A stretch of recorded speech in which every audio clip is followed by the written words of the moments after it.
در کیشینیوف پایتخت مولدووا هزاران نفر به طرفداری از سازمان شهروندی شرف و حقیقت که علیه جنایتکاری متشکل و فساد مبارزه می‌برد راهپیمایی کردند.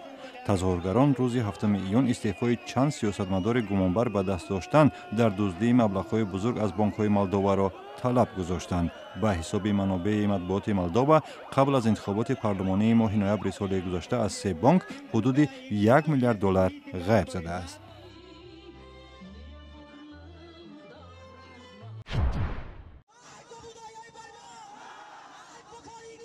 در افغانستان دانشجویان دانشگاه کابل علیه به گفته آنها بدرفتاری نسبت به مسلمانان میانمار اعتراض کردند.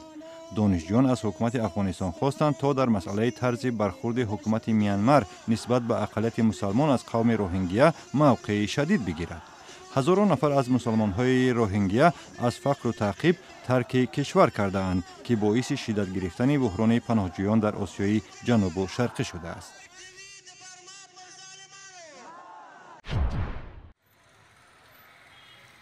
در شهر کویت پاکستان دکان‌ها به نشان اعتراض به قتل یک روز پیش 5 نماینده اقلیت قومی هزارها بسته شدند. مسلحان ناشناس روز 7 ایون در کویت به 2 دکان تیر گشودند.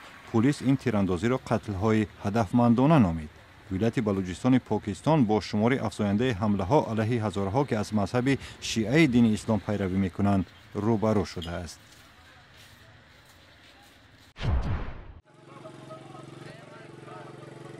همچنین در پاکستان چند حزب سیاسی در لندیکوتل با طلب لغو قانون‌های بازمانده از دوران هنوز مستملکه‌داری در سرزمین‌های قبیله‌نشین تظاهرات کردند.